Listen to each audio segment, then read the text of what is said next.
Welcome back to another episode of In Depth. My name is Luke Hardacre. I'm a surf coach at Umbi. If you're new to Umbi, we take a look at surfing from the perspective of ocean, mind, body, and equipment. This podcast, it's all about straight to the point tips, things that you can take away, implement into your surfing, or things that change the way you view your surfing. And this week's episode is kind of like a part 2 to last week's episode. You can listen to them separately, but they're better, I guess, if you listen to the one before this first and then come into this one.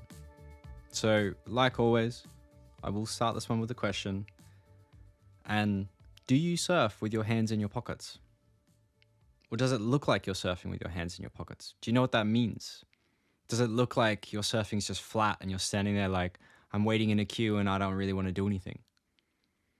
And what I mean by this is that, does your surfing look flat? And does it look like you're just dead on the board? Quite often, what this looks like is someone just standing there and they look really unstylish. And like, they don't really know what to do with their hands. They don't know what to do with their body. Everything's just a bit awkward. The whole idea of this episode is to get you to start surfing with your potential, to start looking like you're ready to do something. And this is going to improve your style and technique. You'll know what this looks like in better surfers. Those surfers you can't just not watch in the lineup because you're always waiting to see what they're going to do next. So why is it then that most average surfers, if they aren't wildly flapping their arms, they look like they have their hands in their pockets and end up looking like they're never going to do something? So like last week's episode where this was all diving into style and that you need to know the fundamentals of movement and style and the foundations of how you can move with minimal effort. This all comes back again to this. You need to move with purpose and intent and purposeful movement to follow through with the movement. So not just to half bake it. It's going to improve your style and technique. And this is the next step on top of that building block.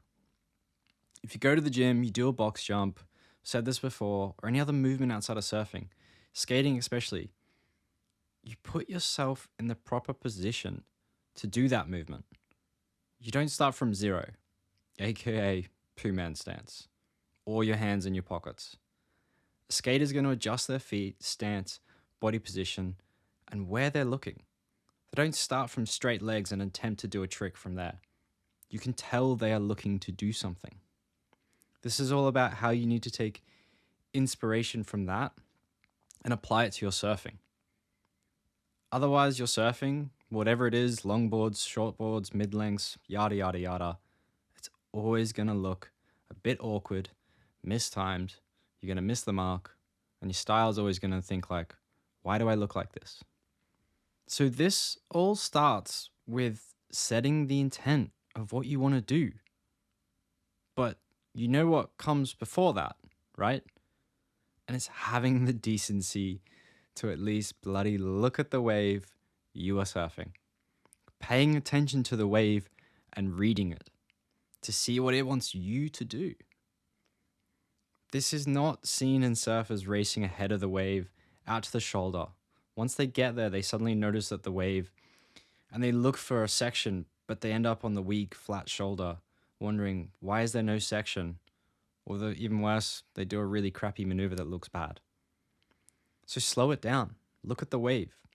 Be closer to the pocket and set the intention of what you want to do. This is so important. If you don't have any clue what you want to do, then how the hell are you going to expect to do it? So now that you have an intent, and that all comes back to what the wave's going to show you and what it wants to do. Is that the section for a snap, a float, a cross step, a nose ride, anything? You have to judge that on what you see. You need to then show your potential, which by that, you need to get your stance, body, and positioning set so that look like you're ready to do what you want to do. For most average surfers, they'll be keeping their hands up in front of themselves, roughly chest or shoulder level. It's easy to do what you want to do if your body's already in the starting position. And for most parts, as well as in surfing, It's going to start with a bottom turn. So prior to that, you're riding down the face of the wave for maximum speed, not in the flats, and you're going to be compressing down into your knees, not back bending. Back upright and hands in front of you, with the inside hand lower than the outside arm, which will be slightly higher to balance the other hand and deepen that lean. There is so many different ways to go from here, so I'll keep it brief to stay on topic. From here, you want to know how to do the next maneuver, or that movement. If you can't, you can go through our training programs. But by knowing how the movement works, you'll know how to move the body. So the starting position and the other various stages of it. So if you think about a backside snap, a carve, your inside front arm needs to be down lower for the bottom turn, but then needs to lift and go up above your head to create the lift to make space for your body to get up and twist around to do the turn. If you're stuck side on trying to look over your shoulder and can't see half the wave, and you're not doing a bottom turn, you look more like you're trying to figure it out rather than actually do something. And this is the same with cross-stepping. If you have your hands down by your side, you aren't in a position to properly balance and control yourself when you initiate that cross-step. You want your whole body to be ready, not just a part. By doing this, your style will drastically improve, and you'll find making the small nuanced changes and adjustments while riding a wave so much easier. You'll wonder how you surfed with your hands in your pockets before. This is a very surface level look at the concept of showing your potential and setting an intent. But you need to think about the idea of how you start that movement or that maneuver and go from there. It's not about how you look or this narcissism or this and that. It's about being ready and creating the opportunity for you to meet your potential and actually do it. So the problem and where this all boils down to is if you're surfing with your hands in your pockets and you want to lift up the wave, you need to make yourself lighter, and that involves your arms being up. So all of a sudden, for you to do that, your hands are coming from down by your waist and they're going to wildly flail up. And that movement suddenly then becomes not controlled. It's not fluid. It's not set to the same intent that you had. So all of a sudden, that movement becomes horrible.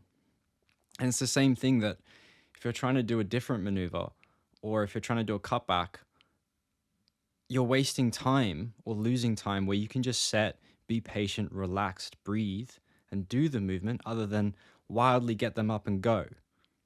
When you're there in that starting position, you're ready to move, you have more time on the wave. And for most intermediate surfers, most beginners, they feel they have no time on a wave. They're not aware that they are creating that environment to feel they have no space and time to fit things in. And this is one of those little ways and these little tricks where you can allow yourself to calm down and be like, I'm waiting to do this. And if the wave suddenly changes, well, I'm already in a good starting position. I can go. I can adjust to what I want to do next. If we take this whole concept out of surfing, you're going to see it in every other sport. If you watch rugby, that's big in Australia, AFL, NFL, if you watch football, if you watch tennis, sprinting, the Olympics, anything, an athlete will start, they'll have a run up, they'll position themselves, they'll align their body to do what they want to do. And if they're going to take a free kick, if they're going to try and kick the ball, do whatever it is, if they're going to sprint, they're going to be in this initial position that's optimal for them and their body to start that mover. So why in surfing do you want to start with your hands down looking like you're dead and flat? You want to have your hands up ready to move. You don't want to surf like you've got pockets in your wetsuit, because then you're just restricting your movement. So if you think about every other thing and every other starting position, if you were going to do high jump, you're going to come in from a run up on an angle, you're going to start that from a certain stance, and you're going to give yourself the best opportunity to meet that final couple seconds of the high jump to actually get up and over the bar. So take that same kind of view into everything else you want to do in your surfing. It's not just the maneuver, it's how do I start that maneuver? Where does my body need to be to do that and achieve it? So going back on topic, and once you understand this concept of setting the intent, showing your potential, and when you understand that maneuver, you can set the intent and put yourself in the position to do it now. It changes the whole ball game. If you continue to surf around like you're never going to do anything and just stand there, you're not going to do much. When you do, it's always going to look and feel awkward. This is all setup work, and it's great to get out of bad habits. If you want to try it, you're going to try and use a trigger word. So you can try, show your potential, setup, or anything along those lines. Whatever connects with you, that's the importance of trigger words. If you're still unsure about a trigger word, you can go back to the very, very first episodes, episode 2, and go straight into what trigger words are. But the main thing is make one that's specific for you or the maneuver that you're working on to get out of those old patterns and bad behaviors.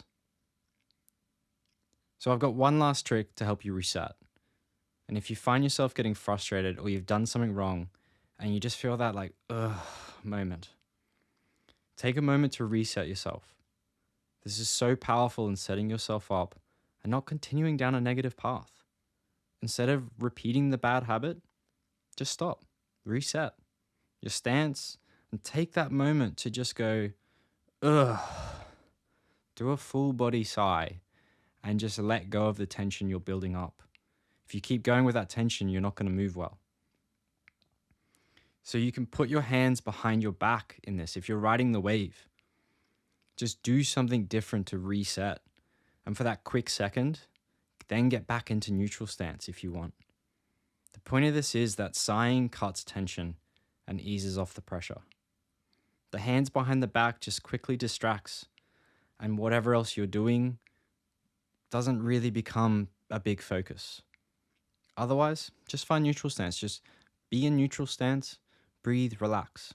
For me, I'll put my hands behind my back just because I'm doing something different. I'm doing this with a purpose to just forget about all the other crap. The point is, it's what works for you. The critical part you want to do is take a high line while doing this. You don't want to be too low on the wave that you kill all your speed and you just take a rough high line. Reset yourself, and then you can drop back down the wave to get speed. And you can carry on with a clean slate like you never had that moment. So, is this something that you've been doing? Have you been surfing with your hands in your pockets? Have you been surfing from a position where your arms have no choice but to wildly flail? Do you go out with your hands not knowing what to do with them and your technique just suffers? Or do you never show any potential and you never really try in your surfing? And it always ends up looking like, you've got bad style. Or is this something you're going to try now? Just that I'm going to set an intent. I'm going to read the wave. When I see it giving me an option, I'm going to make sure that I'm in the starting position, which for most parts of surfing is neutral stance, hands up in front of you, ready to go. I'd love to know. You can reach out anytime, message me in the app, or you can send an email to info@ombi.co. If you want to improve your surfing, you can start a free trial, access all of our training programs. You can start the beginner 6-week pathway, or you can start the intermediate 12-week pathway. And then that also gives you access to every other training program we've got. If you've been enjoying these podcasts, it'd mean a lot if you leave a review wherever you've got it, or if you know a friend who should listen to this episode or some of the others, just send a share. It means a lot. Otherwise, next week, I'm going to be diving into how you can better finish your waves and what to do at the end of every wave. Hint, it is not kicking out the back of the wave. So until then, I'll see you next time.